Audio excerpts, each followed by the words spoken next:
Bismillahirrahmanirrahim. Assalamualaikum warahmatullahi wabarakatuh. Innal hamdalillah nahmaduhu wa nasta'inuhu wa nastaghfiruh wa na'udzu billahi min shururi anfusina wa min sayyiati a'malina. Man yahdihillahu fala mudilla lahu wa man yudlil fala hadiya lahu. Wa asyhadu an la ilaha illallah wahdahu la syarika lahu wa asyhadu anna Muhammadan abduhu wa rasuluh sallallahu alaihi wa ala alihi wasallam. Ya ayyuhalladzina amanu taqullaha haqqa tuqatih wa la tamutunna illa wa antum muslimun. Amma ba'du, fa inna asdaqal hadisi kitabullah wa khairul huda huda Muhammadin sallallahu alaihi wa ala alihi wasallam, wa syarrul umuri muhdatsatuha fa inna kulla muhdatsatin bid'ah wa kulla bid'atin dhalalah wa kulla dhalalatin finnar. Ikhwani wa akhwati jamaah Majelis Ta'lim Baiti Jannati yang dimuliakan oleh Allah. Alhamdulillah, kita bersyukur kepada Allah Subhanahu wa taala. Allah masih memberikan kepada kita nikmat iman, nikmat Islam, dan nikmat hidayah, juga nikmat sehat dan waktu luang, sehingga kita dapat melangkahkan kaki kita untuk thalabul ilmi, menuntut ilmu agama. Semoga Allah Subhanahu wa taala menambahkan ilmu dan pemahaman kepada kita dan menjadikan apa yang kita lakukan ini amal soleh yang Allah balas dengan surga. Amin ya rabbal alamin. Dan pada kesempatan malam ahad ini, Sabtu malam ahad di pekan kedua bulan Juni tahun 2024, yang bersedia menjadi tuan rumah kajian kita ini adalah saudara kita Medi dan Baika. Semoga pengajian di rumah beliau berdua ini menjadikan rumah ini rumah tangga yang sakinah, mawaddah, warahmah, dan memberikan barokah kepada kehidupan rumah tangga beliau. Amin ya rabbal alamin. Ikhwan dan akhwat yang dimuliakan Allah, kita masih melanjutkan pembicaraan berkaitan dengan akikoh. Pada pertemuan terdahulu kita sampai poin berapa? Poin 12. Ya, poin ke-12 ya. Berarti maka pada kesempatan malam ini kita akan melanjutkan dimulai poin ke-13.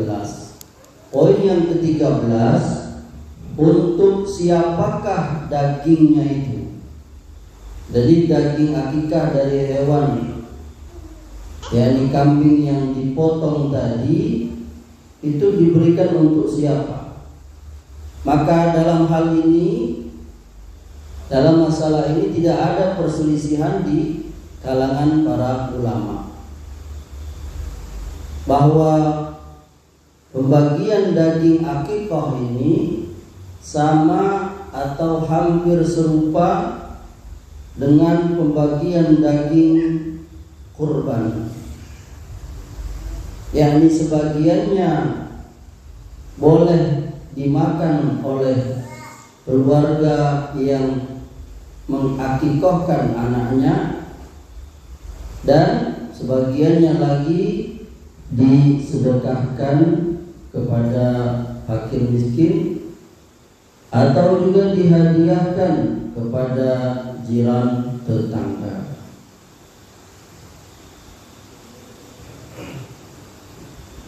Dan kalau sekiranya keluarga yang mengakikahkan anaknya itu mereka tidak mau memakannya, alias mereka berikan semuanya untuk orang, bagi miskin, atau dihadiahkannya kepada tetangganya. Waalaikumsalam.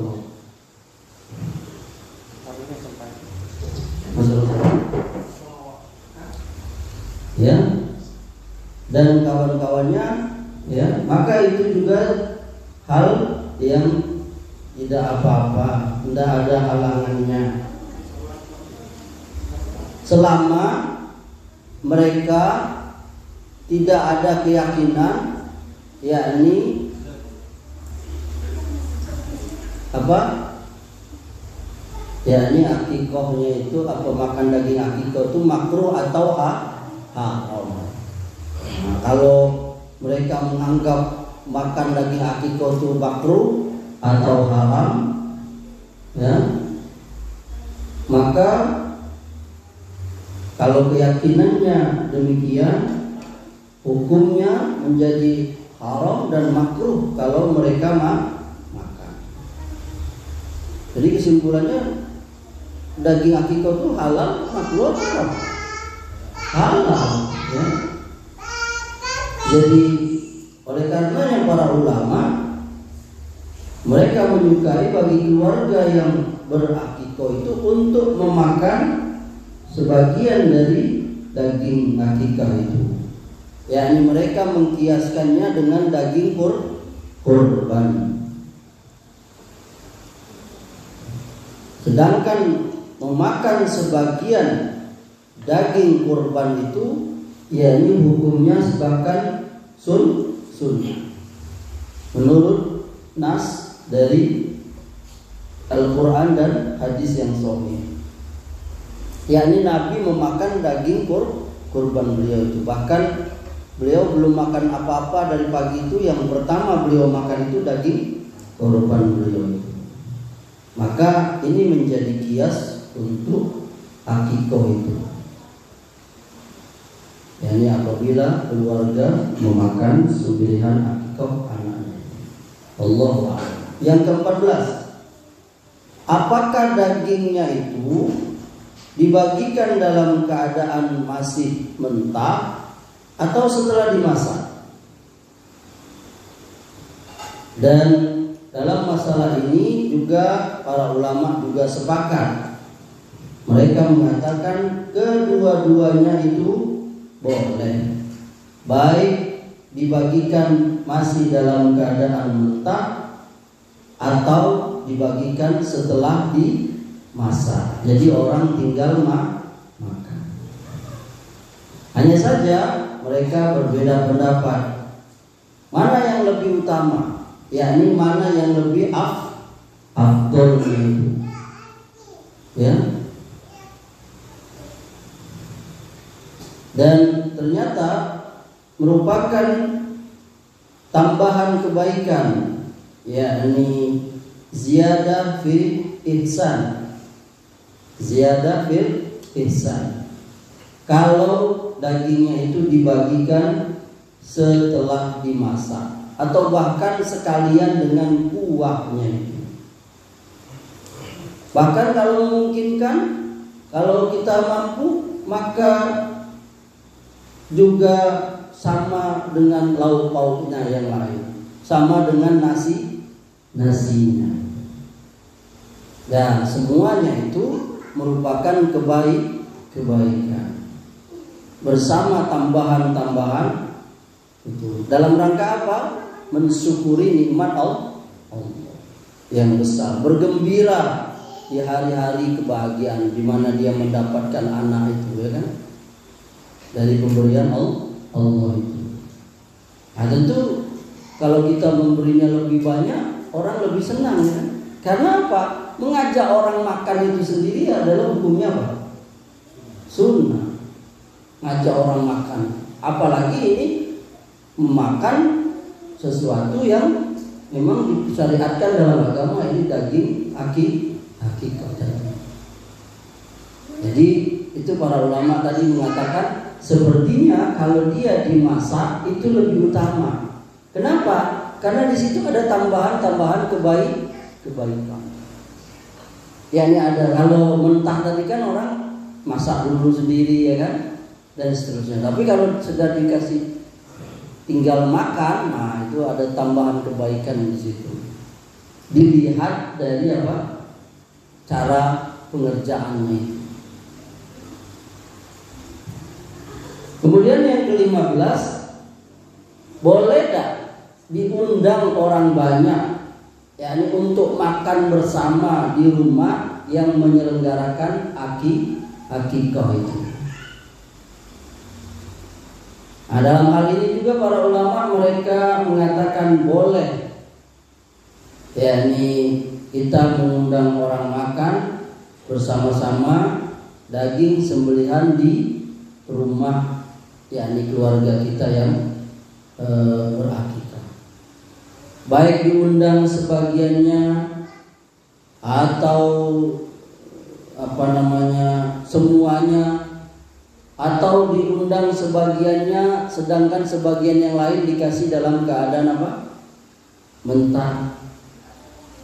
Ya. Semuanya boleh. Ya. Dan itu semua masuk dalam kebaikan. Kecuali Imam Malik, ya, Imam Malik itu seseorang yang tidak menyukainya, jadi beliau memakruhkan mengundang orang yang memakan sembilan akikah seperti undangan walimah. Tapi yang benar itu pendapat jumhur ulama, yakni pendapat kebanyakan ulama, yakni boleh, yakni mengundang orang untuk makan bersama. Tapi dengan syarat, nah ini sebelum syaratnya buat kita udah ngaji kan, yakni di dalam acaranya itu tidak ada cara-cara atau sifat-sifat bid'ah. Nah, yang itu tentu sudah kita tahu banyak sekali. Jadi di negeri kita ini perbuatan bid'ah, seperti tahlilan, ya kan, marhaban, atau ada yang baca ratibul hadar dan sebagainya. Jadi intinya itu adalah memang semata-mata undang orang makan saja. Nggak ada upacara-upacara ritual yang seperti itu. Atau kalau misalnya seperti kita biasa itu, boleh nggak misalnya karena yang datang ada ahli ilmu lalu kita minta ceramah, boleh? Boleh? Ya boleh. Karena itu masuk daripada bagian daripada pendidikan itu. Yakni dia memberikan pelajaran tentang makna akikah itu sendiri. Dan itu pun tidak perlu dibuat-buat yang sengaja dan sebagainya. Ya. Dan itu tidak salah. Jadi sifatnya apa? Ya dadakan saja gitu. Bukan menyengaja atau apa. Kemudian yang ke-16, bolehkah daging dan kulitnya dijual? Nah itu. Para ulama dalam hal ini berselisih, yakni masalah menjual daging akikah ini. Pendapat atau mazhab yang pertama mengatakan boleh dijual daging dan kulitnya dan kepalanya, kemudian hasil penjualan itu disedekahkan kepada fakir miskin. Alasan mereka tidak ada dalil yang melarang itu. Ya, kecuali kalau memang nggak bisa dimanfaatin, misalnya kulitnya itu ya. Mazhab atau pendapat yang kedua mengatakan tidak boleh, yakni haram hukumnya menjual walaupun sedikit dari daging dan kulitnya itu. Tidak boleh dijual sedikit pun juga. Kenapa alasan ulama yang tidak boleh ini? Karena sembelihan akikah itu adalah sembelihan untuk taqarrub. Apa itu taqarrub? Mendekatkan diri kepada Allah. Taqarrub ilallah. Sama sembelihan udhiyah itu, yakni kurban. haji ya, atau nazar ya. Sedangkan setiap sembelihan untuk mendekatkan diri kepada Allah Subhanahu wa taala tidak boleh dijual sedikit pun juga. Baik itu apanya? Daging maupun kulitnya itu. Akan tetapi itu boleh kalau kita nggak menyembelihnya sendiri, kita nyuruh orang lain, kita berikan yang menyembelih itu apa? Hadiah dari daging. Ya.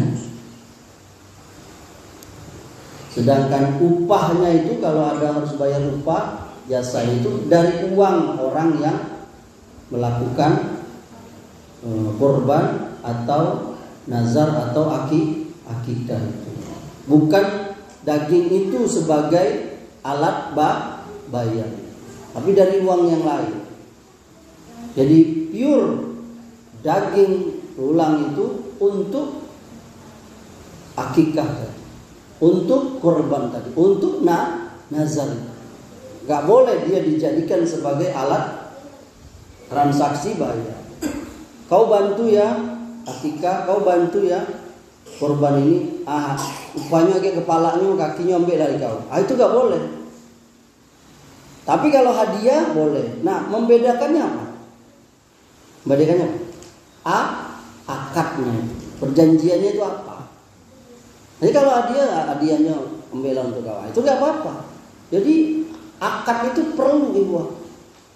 Kita jual beli kan tahu akadnya itu tunai, utang, ya kan? Apalagi titip tuh. Kalau kita gadai, ya kan? Nah itu apa? Nah ini juga tadi. Ya, jadi dan inilah yang pendapat yang benar. Ya. Ada sebuah hadis dari Ali bin Abi Thalib.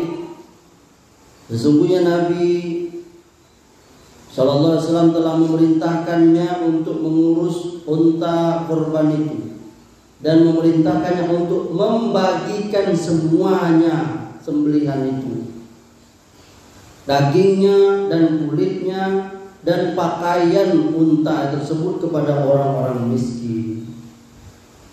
Dan beliau memerintahkannya tidak boleh memberikan sedikit pun juga dari bagian sembelihan itu kepada penyembelihannya sebagai upah. Ini dalil yang tegas sekali. Ini riwayat Bukhari dan Muslim. Sampai berkata Ali, kami akan memberikannya, yakni upahnya itu dari duit dia sendiri, bukan dari apa? Korban itu atau akikah tadi. Ada juga hadis yang oleh Al-Imam Al-Baghawi di kitabnya Syarhus Sunnah dari Ali juga ya. Di dalam hadis ini, artinya dalam hadis ini ada dalil bahwa apa-apa yang disembelih untuk mendekatkan diri atau taqarrub kepada Allah Subhanahu wa taala tidak boleh dijual sedikit pun darinya. Ya. Karena sesungguhnya beliau SAW tidak membolehkan memberi kepada penyembelihnya sedikit pun dari daging hadyu, karena yang demikian sebagai pengganti perbuatan amalnya. Demikian juga setiap sembelihan karena Allah Subhanahu wa taala seperti kurban, akikah, nazar dan lain-lain. Dan apabila diberikan kepada penyembelihnya atas makna upah, ini yang terlarang. Adapun dia bersedekah kepada penyembelihnya sesuatu dari bagian sembelihan tersebut, maka tidak terlarang, karena diberikan kepada penyembelihnya itu yakni atas dasar sedekah, bukan sebagai alat bayar atau upah. Perhatikan ini, Pak. Berarti masalahnya di mana? Di akadnya. Akadnya apa? Jadi ternyata akad tuh bisa menghalalkan, bisa mengharamkan. Betul ya? Contoh akad nikah. Akad nikah itu bisa menghalalkan. Contoh talak tuh. bisa menyebabkan cerai. Hati-hati, nggak boleh main-main dalam hal cerai dan talak dan nikah. Bisa benar-benar nikah ini, nggak boleh dia main-main. Nah, bagaimana antum soal akidah mudah aja ngomong ucapan selamat hari raya bagi agama lain. Itu aja. Itu masalah apa? Ucapan. Itu dalil para ulama mengharamkan mengucapkan selamat hari raya bagi agama lain. Kalau ada orang yang mengatakan, ini kan cuma ucapan. Loh, ucapan itu dapat itu tadi itu. Halalnya farji perempuan itu dari ucapan apa? Aku nikahkan engkau, dari aku terima nikah. Halal farjinya. Begitu pula aku cerai engkau, jadi haram farjinya. Bagaimana Anda mengatakan selamat hari raya ini, selamat hari raya itu? Bagaimana Anda menyebutkan assalamualaikum ditambah ucapan apa? Salam agama lain. Ya kan? Kan kemarin tuh beda tuh. Lagi viral tuh di apa? Para netizen rahimakumullah ya kan? Berdebat ya kan? Antara fatwa MUI dengan fatwa Kemen. Gimana? Ya kan? La ilaha illallah. Padahal kita jelas fa in tanazatum fi sayyi farudduhu ila Allahi war Rasul. Apabila kamu berbeda pendapat tentang segala sesuatu, kembalikanlah kepada Allah, kembalikanlah kepada Rasul. Bukan kembalikan kepada MUI atau Kemen. Itu mereka hanya sebagai penyampai saja. Yang kita lihat mana dasarnya. Cukup aja ayat Quran. Qul ya ayyuhal kafirun. Katakan, hei orang-orang kafir, la a'budu ma ta'budun. Aku tidak akan menyembah apa yang kamu sembah. Dan seterusnya itu. Jadi kita lakum dinukum, agamamu, agamaku. Jadi apapun dalam hal agama, bagi kamu. Yang boleh itu kalau masalah dunia. Salah agama nggak boleh gitu. Hatta kepada saudara kita sendiri, kalau dia beda agama dengan kita nggak boleh. Ini akidah Tuhan. Cukup itu. Ayat dalam surah Al-Kafirun itu cukup. Ini masalah agama. Apalagi kemarin viral pula itu ada kaum muslimin yang di apa? Oleh biksu. Kan baru-baru berapa hari lalu. Ya Allah, ini dakwah akidah tuh masih jauh Iwan. Jadi antum juga boleh tuh memberi pelajaran kepada keluarga antum. Bukan tugas ustaz aja, antum juga enggak benar itu. Nanti lama-lama ada orang yang diurap, di apa?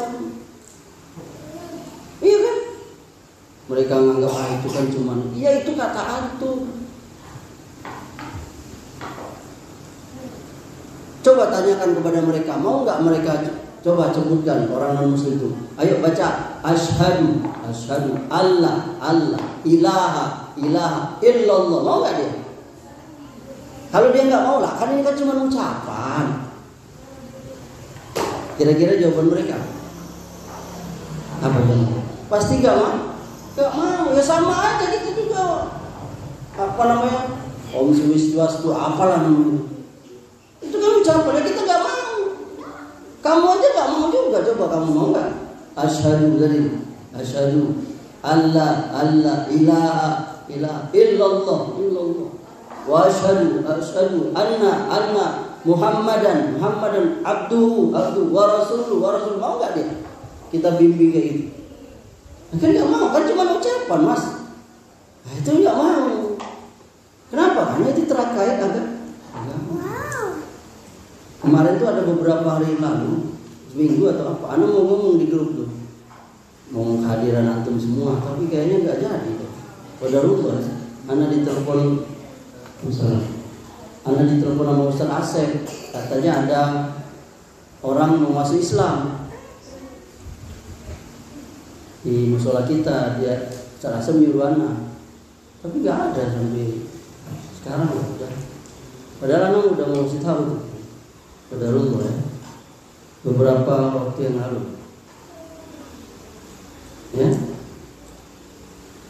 Kemudian hadis yang ketiga dari Abu Hurairah, dia berkata, bersabda Nabi sallallahu alaihi wasallam, barang siapa yang menjual kulit korbannya maka tidak ada korban baginya.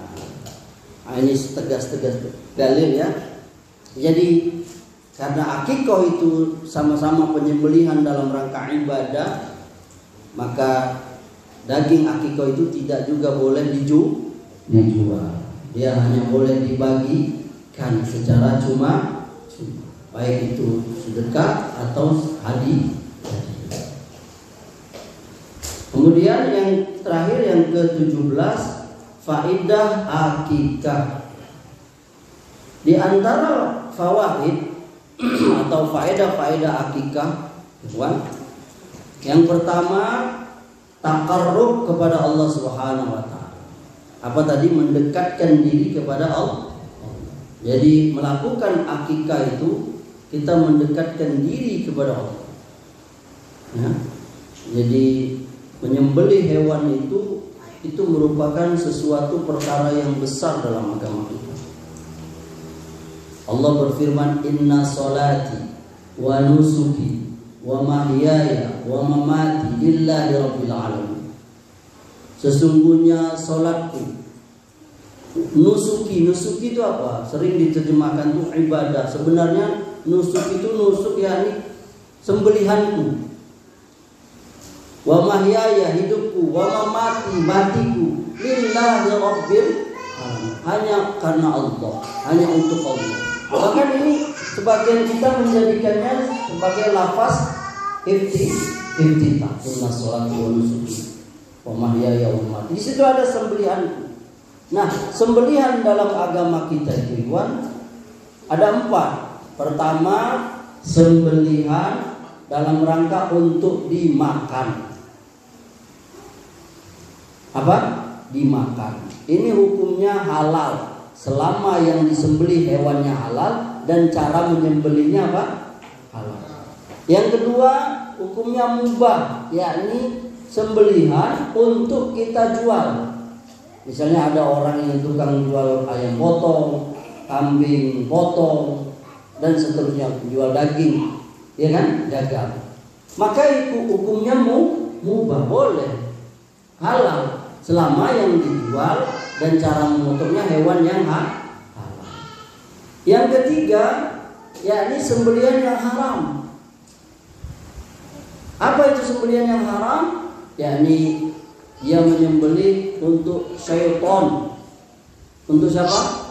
Untuk setan. Jadi ada orang berniat, dia niat juga, nazar juga, kalau dia dapat sesuatu, entah lulus, entah diterima atau apa, dia mau memotong ayam, kambing untuk penghuni kubur itu, untuk penghuni penunggu batu besar itu, lubang besar itu, pohon gede itu, goa itu, kuburan, ini hukumnya haram, nggak boleh kita.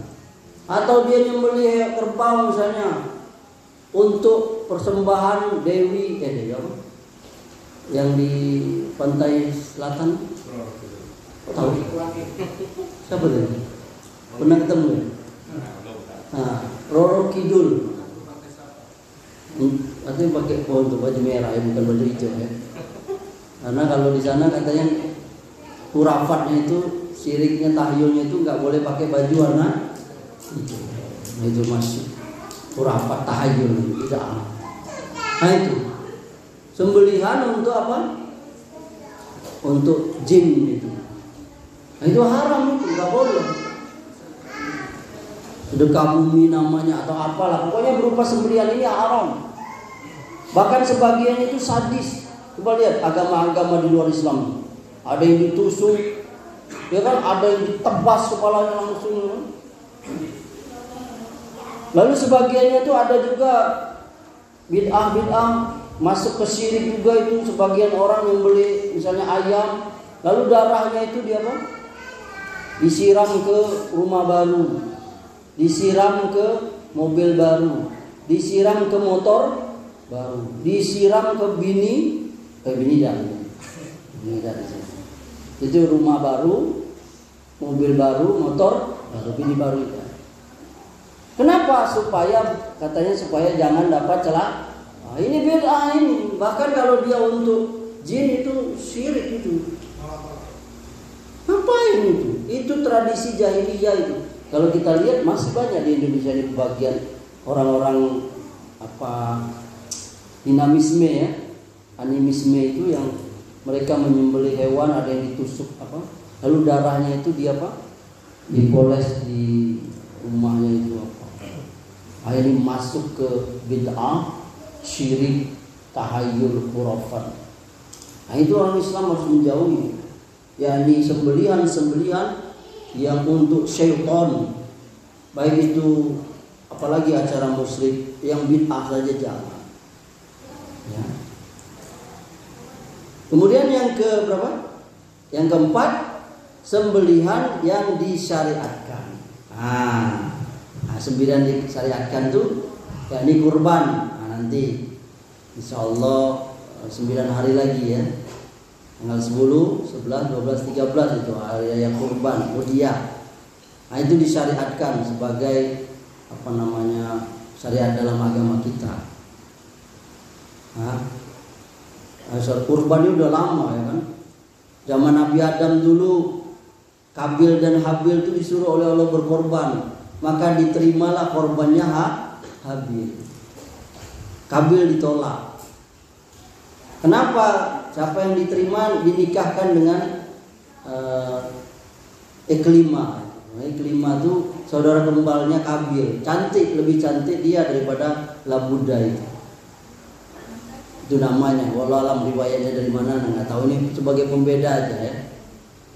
Maka marah itu Kabil, dibunuh dia oleh Kabil Habil. Jadi peristiwa pembunuhan pertama kali di dunia.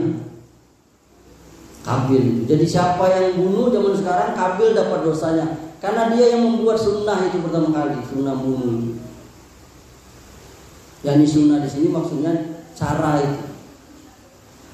Ya. Sunnah itu kan artinya cara dalam satu arti. Ya. Nah itu diterima. Lalu bangsa-bangsa lain juga kita lihat. Kita lihat baca kisah Umar bin Khattab sama Amr bin As ya kan. Waktu Amr bin As di Mesir jadi gubernur, itu air sungai Nil itu pernah enggak surut, enggak ngalir, kering. Lalu orang-orang Mesir pada saat itu mereka berkeyakinan karena setiap tahun mereka mempersembahkan kurban, yakni berupa anak gadis perawan, dibuang di sungai itu untuk sekalian mengalir. Maka dilarang oleh Gubernur Amr bin As. Lalu orang-orang marah. Lalu Umar bin As kirim surat pemberitahuan kepada Umar. Lalu Umar berkata, apa yang kau lakukan itu betul, jangan kau ubah. Maka dikirim oleh Umar surat. Nanti lemparkan surat ini ke sungai itu. Hebatnya karomah Umar ya. Jadi dibacalah oleh Amr bin As. Apa surat dari Umar kepada sungai Nil? Kalau kau mengalir selama ini karena kehendakmu sendiri, maka gak usah kau mengalir. Kalau kau mengalir selama ini karena Allah, maka mengalirlah engkau. Dilempar oleh Amr bin As. Mengalir. Lihat karomahnya Umar bin Khattab, masya Allah.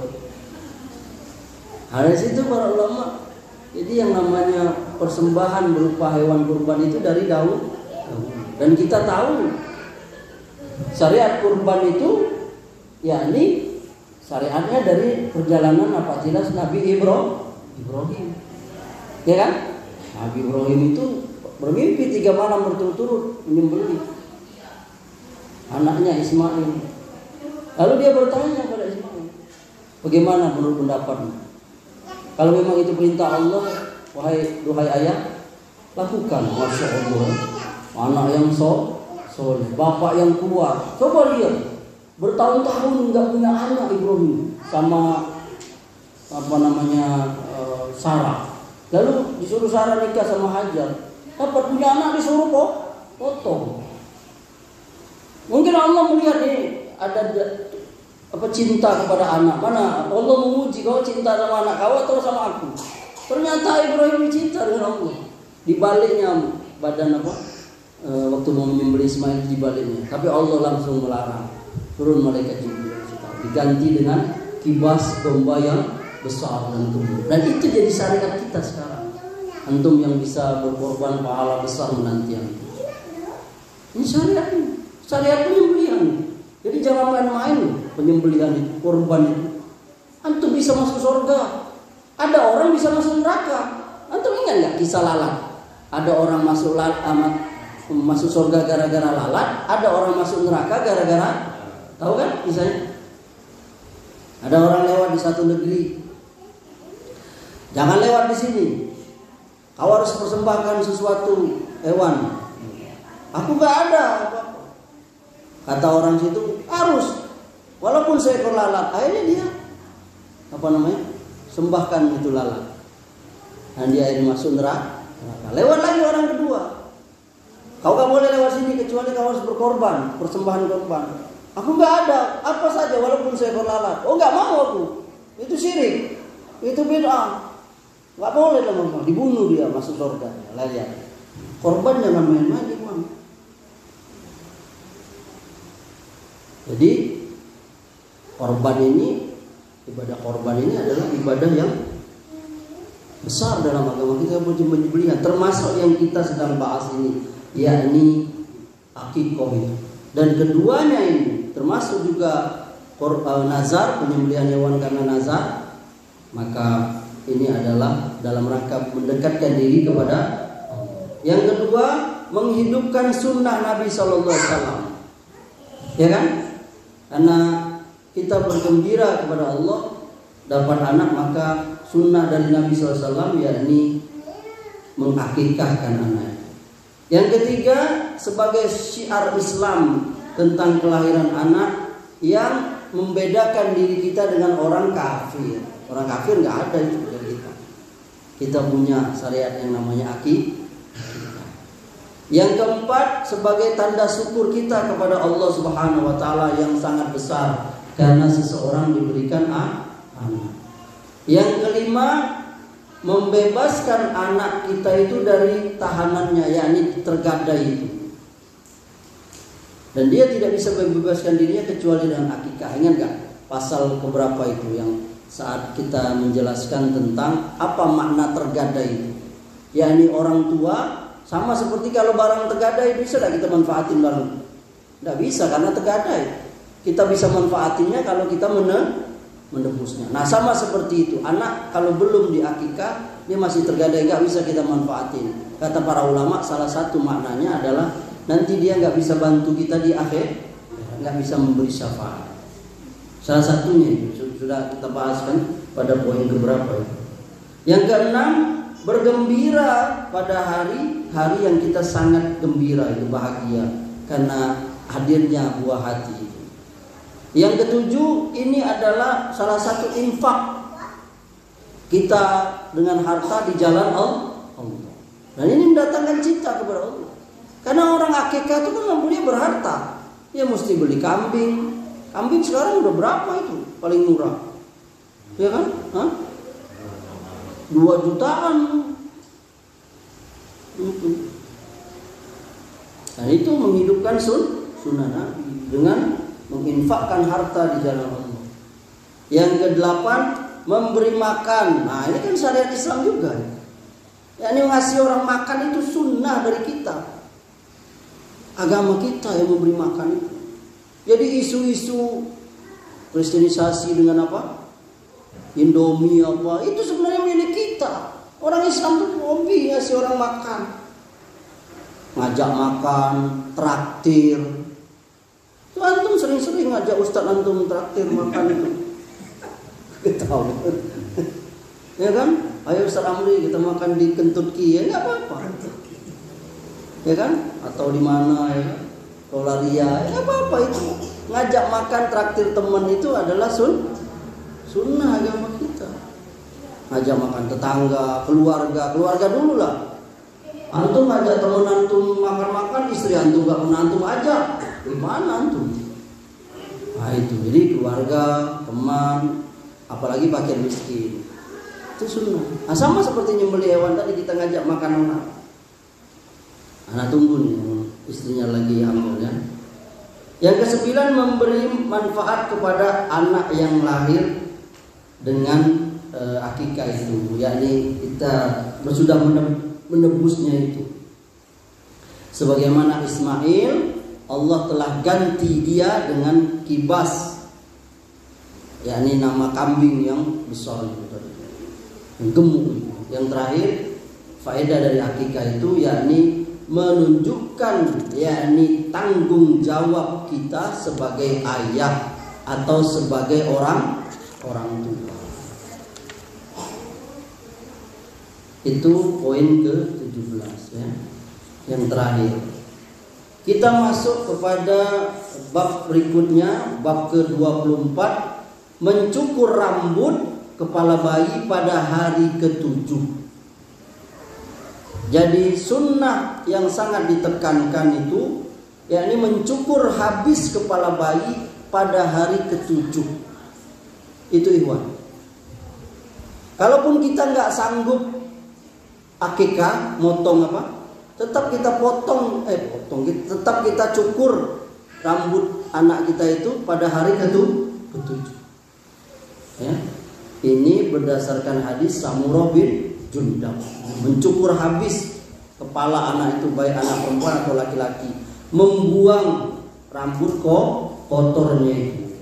yakni di antara hikmahnya itu adalah agar rambut kepala itu di kemudian hari tidak mudah rontok, rusak atau cepat botak dan lain-lain dari hal-hal berkaitan dengan penyakit rambut kepala. Dan sunnahnya itu apabila sudah dibotakin anak itu diberi wangian. Nah, hingga hilanglah kotoran dari anak itu, ya kan?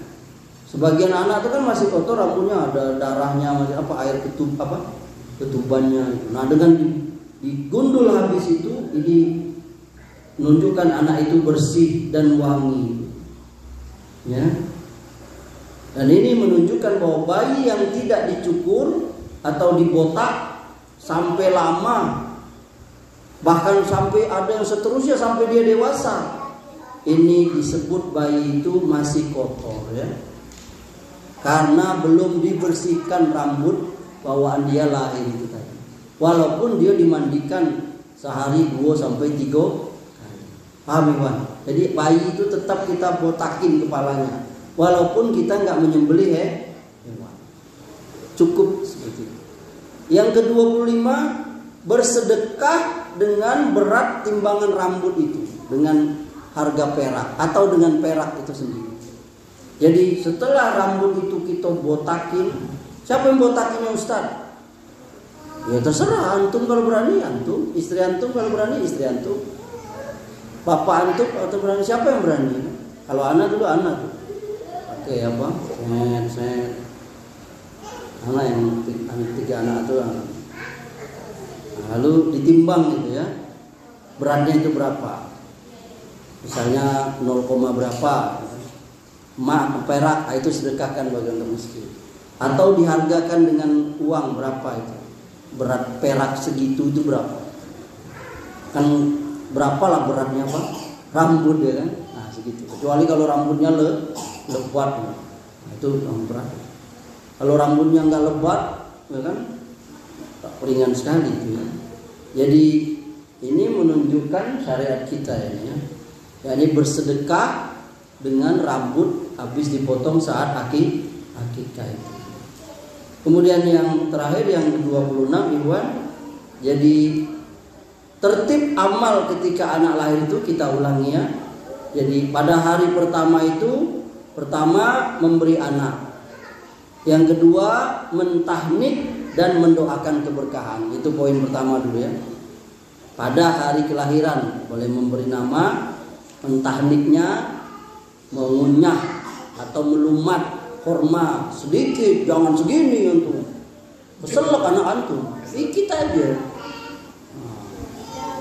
Atau kalau nggak ada juga madu yang manis lah, itu taruh di sini. Yang kedua pada hari ketujuh. Apa yang hari ketujuh itu? Pertama memberi namanya. Kalau kita memang belum memberinya nama pada hari yang pertama. Yang kedua akikoh. Itu kalau nggak bisa hari ketujuh apa? 14. Nggak bisa juga hari ke-21. Kalau nggak sanggup juga hari kapan saja selama dia masih anak. Yang ketiga mencukur rambutnya tadi itu. Nah, yang keempat pada hari ketujuh apa? Bersedekah. Nah, adapun mengundang orang makan-makan itu kapan? Bebas saja. Kapan antum mau, hari ke-8-nya, hari ke-10-nya, yang penting motongnya hari ke-7. Jadi yang persoalannya itu motongnya itu hari ke-7. Mau ngajak makan-makannya hari ke-berapa? Ke-8 boleh, ke-9 boleh, ke-10 boleh. Kalau ditaruh di kulkas yang ini kan daging lama ya? Boleh. Itu Iwan, paham ya? Jadi apakah langsung harus betul hari ke-7 itu Ustaz? Enggak. Boleh hari ke-8-nya, 9-nya boleh. Tapi dipotongnya itu pada hari ke-7 itu. Barangkali itu Iwan yang bisa kita bahas pada kesempatan kali ini. InsyaAllah ta'ala semoga ini bermanfaat bagi kita semua, terutama bagi kita yang akan mendapatkan anak, InsyaAllah ta'ala. Ada yang ingin bertanya? Kalau itu kan gak semua itu dulu enggak. Ya kalau memang itu kan akikah itu kewajiban kita sebagai bapak. Akikah itu. Nah kalau kita memang tidak sanggup anak kita akikah karena kita orang miskin, nggak apa-apa. La yukallifullahu nafsan illa wus'aha. Allah tidak memberikan kita beban yang kita tidak sanggup. Fattaqullah mastata'tum, bertakwalah kepada Allah semampu kamu. Kalau memang kita belum ada uang hari ke-7 atau hari ke-14 belum ada uang juga, hari ke-21 nggak ada uang, kapan saja selama dia masih anak. Kan maksudnya nggak ditaknik nih dulu. Nggak ditahnik. Udah lewat karena tahnik itu hari saat dia lahir. Ya udah. Kita kenapa? Itu mungkin karena kita tidak tahu. Itu dimaafkan. Hal yang dimaafkan itu salah satunya karena kita belum tahu. Itulah gunanya kita mengaji. Karena kita belum tahu. Dengan mengaji itu kita bisa tahu, dimaafkan. Insya Allah. Gitu ya. Antara akikah sama kurban. Waktu dulu ada pernah yang mengatakan, Ustaz bilang karena akikah besok kapan itu, kurban kan momennya tahun sekali. Iya. Kurban aja dulu. Nah, jadi yang lebih bagusnya yang mana? Mana yang mudah? Mana yang mudah? Iya, karena akikah itu kan sunnahnya itu hari ke-7, hari ke-14, hari ke-21. Nah, kemudian kalau misalnya anak kita lahir tanggal 3 Zulhijjah, berarti tanggal 10 itu kan berarti dia hari ke-7. Nah, itu kan dia sunnahnya di akikah. Ada sebagian pendapat mengatakan boleh menggabung antara akikah karena itu sama. Tapi pendapat yang lain juga tidak boleh. Jadi kalau sebagian ininya itu tadi tuh, karena kalau akikah itu bisa waktu yang lain. Sementara kalau korban itu cuman 4 hari itu, setahun sekali, 10, 11, 12, 13. Makanya Anda bilang tadi mana yang mudah. Kalau dilihat dari situ, sepertinya kalau akikah itu lebih lapang. Sedangkan korban itu cuma terbatas 4 hari. Paham? Ada lagi? Cukup? Kalau terkait kurban, Ya. Kan dihukumi terlarang tuh masalah kulit. Misalnya kita menjual kulit sama yang dari bagian-bagian sapi kurban itulah kan. Betul. Kalau seandainya dari pihak panitia sudah sepakat tuh dijual, misalnya ke kepala kan, dijual, uangnya itu untuk operasional kurban itu gimana? Nggak boleh. Kalau nas zohirnya nggak boleh dijual, walaupun hatta nanti uangnya disedekahkan, dibagikan untuk apa? Fakir miskin. Ada lebih pendapat seperti itu, karena zohir nasnya seperti itu. Terlepas nanti uangnya itu bahkan disedekahkan untuk orang miskin. Jadi kita zohirnya nggak boleh. Lihat hadis tadi, nggak boleh. Jadi kita bagi aja. Terserah kamu mau untuk apa. Nanti dia jual lagi. Boleh nggak orang yang kita kasih korban tadi itu dia menjual? Boleh. Orang miskin tadi dijualnya boleh itu boleh. Jelas sudah. Yang nggak boleh itu kita yang berkorban itu. Bukan dari yang berkorban, dari panitia. Ya panitia itu termasuk wakil korban, berarti dia termasuk orang itu nggak boleh lah. Kan dia wakil apa? Wakil korban. Dia termasuk itu nggak boleh. Dia bukan penerima. Di Masjid Nurul Falah di Citra itu seperti itu mereka. Iya, tahu. Jadi baca di apa kulit, ya kan? Nggak boleh.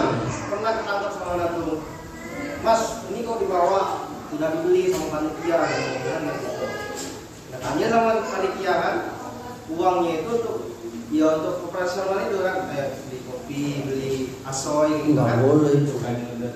Nggak boleh. Kalau operasional itu diambil uang. Makanya sebagian panitia itu kan dia melebihkan misalnya 2.700.000. Nah 200-nya itu dibilang sama korban itu 200-nya itu untuk operasional.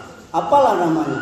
Mau beli plastiknya, pisaunya, kopinya, itu bukan dari penjualan daging korban itu. Wallahu ta'ala, itu yang terbaik itu adalah kita melepaskan dari semua khilaf dan kita kembali kepada zohir nas. Nggak boleh dijual, udah. Jadi kan gini kan, anak kan korban di sana tuh. Ya. Jadi satu peserta itu Ya berlepas. Jadi iya, itu sudah menyampaikan, ya itu di luar kekuasaan itu. Kita nggak diberikan beban yang kita tidak sanggup. Allah. terus terkait ini kan, terkait sedekah Ya. yang panitia itu kan, itu besarannya seperti apa? Maksudnya sedekah Pak? Untuk panitia korban yang peserta penyembelih itu kan nggak boleh, nggak ada jatahnya dari situ kan sebenarnya. Oh. Tapi kan kalau akadnya itu sebagai sedekah kan boleh. Ya. Kayak kita sedekah hadiah ya. Hadiah. Iya. Itu ada ininya nggak? Ada besarannya? Nggak ada, bebas aja. Namanya hadiah, sedekah berapa aja. Terserah. Yang penting akadnya tadi itu bukan berupa upah. Kalau upah walaupun 1 ons nggak boleh. Tapi kalau hadiah mau kepalanya yang besar itu boleh aja. Pak, potongin ini ya Pak. Ini hadiah Bapak, nggak apa-apa. Akadnya itu hadiah. Bukan Bapak ini potonginnya, upahnya Bapak ambil kepala, nggak boleh. Itu akad tadi itu penting. Tapi kadang-kadang anak yang perhatikan itu dari panitia itu mereka punya kewenangan penuh untuk memutuskan itu kan. Iya, tapi dia harus tetap berada dengan syariat. Dan Anda yang berkorban, Anda berhak. Anda kan wakil saya. Anda mewakilkan saya apa sesuai dengan yang saya ini. Izin peserta dulu harusnya kan. Iya. Masalahnya kadang-kala panitia itu juga sekaligus korban peserta. Di situ dilemanya kan. Nah, memang sepertinya selalu terjadi setiap tahun problematika seperti itu. Berbagai macam persoalan dalam korban. Seharusnya ya makin hari makin meningkat perbaikan, terutama dari sisi syariat. Dan mungkin ada namanya pendapat syariat itu kan luas. Ada yang boleh, ada yang nggak boleh, itu pasti. Nah kita itu anak bilang tadi itu kita lebih baik menjaga amannya itu. Kalau mau mencari pendapat yang boleh, ya antum lihat semua gaul ada dasarnya gitu kan. Itu antum baca YouTube Anda terakhir ngisi pengajian subuh tadi itu di apa uploadan itu terakhir itu Anda masuk masalah bid'ah itu, masyaallah seru banget itu sampai Anda kayaknya mau diminta ngisi berkelanjutan nih di Talibur Rahmah di belakang museum itu. Nah, masalah bid'ah ya. Semoga bermanfaat. Wassallallahu nabiyana Muhammadin wa ala alihi washabbihi wasallam wa akhiru da'wana alhamdulillahi rabbil alamin. Subhanakallahumma wa bihamdika asyhadu an la ilaha illa anta astaghfiruka wa atubu ilaik. Wabillahi taufiq wal hidayah. Assalamualaikum warahmatullahi wabarakatuh.